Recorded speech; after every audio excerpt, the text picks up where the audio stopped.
अच्छा आप ये देखिए कि मार्केटिंग के अंदर प्रोडक्ट बना ली, प्राइस सेट कर दिए, लेकिन अगर आपने डिस्ट्रीब्यूट नहीं किया, अगर कस्टमर तक चीज़ पहुंचाई नहीं या उसको पहुंचाने के बारे में सोचा नहीं, तो आप अपना बिजनेस तो नहीं कर सकते, आपकी मार्केटिंग मुकम्मल तो नहीं होती है।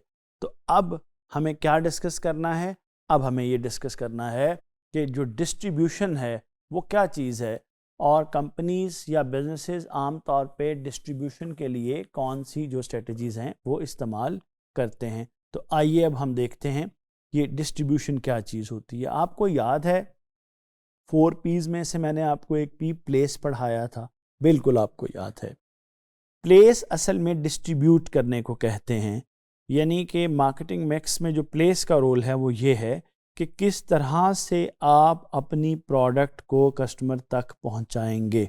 और कहा जाता है कि प्लेस के हवाले से आपकी रिक्वायरमेंट होती है right place, right time, right quantity. तो ये डिस्ट्रीब्यूशन जो है ये बहुत इम्पॉर्टेंट है और इसका ताल्लुक गुड्स की मूवमेंट के साथ होता है, गुड्स और सर्विसेज की मूवमेंट के साथ होता है from the producer to the consumer. इसके अंदर channels of distribution, wholesalers, retailers involve होते हैं। इसके अंदर लॉजिस्टिक्स इन्वॉल्व होता है, वेयर हाउसिंग है, ट्रांसपोर्टेशन है। इसके अंदर मार्केट एक्सेसिबिलिटी इन्वॉल्व होती है, ऑनलाइन है या ऑफलाइन है। तो फंडामेंटली अगर गौर किया जाए तो डिस्ट्रीब्यूशन इस सवाल का जवाब देती है, how will the customer get the product, यानी कि कस्टमर तक प्रोडक्ट कैसे पहुंचेगी। अच्छा, अब इसमें डिस्ट्रीब्यूशन के मुख्तलिफ तरीके इस्तेमाल किए जाते हैं अजीज़ान अमन। पहले जो तरीका है उसको डायरेक्ट डिस्ट्रीब्यूशन कहा जाता है, यानी और इसका अब बहुत रवाज होने लगा है टेक्नोलॉजी के इस्तेमाल के बाद। पहले भी होता था, लोग जब कॉरस्पॉन्डेंस का ज़माना था ना, ख़तों खताबत के ज़रिए भी मैन्युफैक्चरर से बराह रास्त चीज़ें मंगवा लेते थे, टेलीफोन के ज़रिए भी डायरेक्ट डिस्ट्रीब्यूशन होती थी। अब तो इंटरनेट ने इसको बहुत आसान कर दिया है। तो डायरेक्ट डिस्ट्रीब्यूशन के अंदर मैन्युफैक्चरर या प्रोड्यूसर और कंज्यूमर के दरमियान कोई नहीं होता, डायरेक्ट प्रोडक्ट डिस्ट्रीब्यूट होती है। अच्छा, दूसरे नंबर पर मसलन आपकी इनडायरेक्ट डिस्ट्रीब्यूशन होती है, जिसमें आपके और कंज्यूमर के दरमियान चैनल ऑफ डिस्ट्रीब्यूशन होता है। मसलन आपके होलसेलर्स होते हैं, आपके रिटेलर्स होते हैं, और मुख्तलिफ कंपनीज मुख्तलिफ प्रोडक्ट कैटेगरीज के अंदर इनको इस्तेमाल किया जाता है। अच्छा, इसी तरह से हमें ये भी देखना पड़ता है कि जो डिस्ट्रीब्यूशन चैनल्स का लेवल हैं वो कौन कौन से हैं। तो इसमें अगर हम गौर करें तो एक ज़ीरो लेवल है, वही जिसको डायरेक्ट डिस्ट्रीब्यूशन कहा जाता है, प्रोड्यूसर से सीधे आप कंज्यूमर पे पहुंच जाते हैं।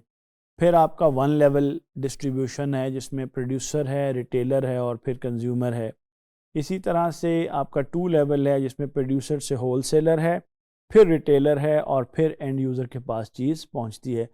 अब आपको असल में आर्ट ये है कि आप किस तरह से अपनी इंडस्ट्री के अंदर ये जज करते हो कि आपको किस लेवल का 0, 1 या 2 लेवल का डिस्ट्रीब्यूशन चैनल जो है वो आपको चाहिए।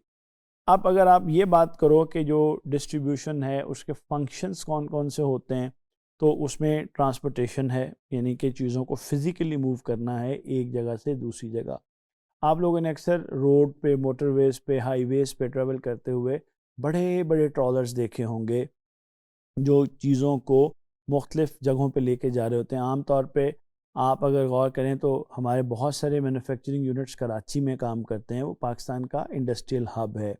तो बहुत सी प्रोडक्ट्स जो हैं वो कराची से मुल्क के दूसरे हिस्सों की तरफ आ रही होती हैं।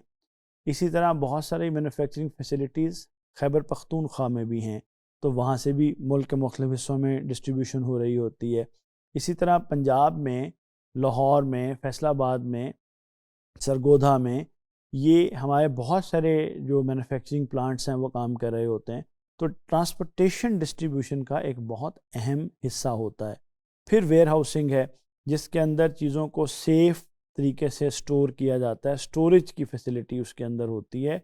और अगर वेयर हाउसिंग की फैसिलिटी ना हो तो बाज़ औक़ात चीज़ें हम तक पहुंच ही नहीं सकती हैं। फिर इन्वेंट्री मैनेजमेंट है, ये देखना कि किस तरह से राइट इन्वेंट्री हमने मेंटेन करनी है और कस्टमर्स तक पहुंचानी है। और फिर ऑर्डर फुलफिलमेंट है, किस तरह से हमने अपने ऑर्डर्स को फुलफ़िल करना है। फिर मार्केट कवरेज है, ये ना हो कि मार्केट के कुछ हिस्से वहाँ पर प्रोडक्ट बहुत ज़्यादा पहुँच जाए और कुछ हिस्सों में वो पहुँच ही ना सके। तो आपने एक बैलेंस रखना है और मार्केट की डिमांड के मुताबिक प्रॉपर कवरेज देखनी है, ये भी डिस्ट्रीब्यूशन का फंक्शन है। फिर कस्टमर कन्वीनियंस आपने देखनी है कि आप डिस्ट्रीब्यूशन के लिए वो तरीका इख्तियार करते हैं जिससे ज़्यादा से ज़्यादा बेहतर तरीके से चीज़ें कस्टमर तक पहुँच जाएँ। और इसमें आपने कॉस्ट एफिशिएंसी का ख्याल भी रखना होता है।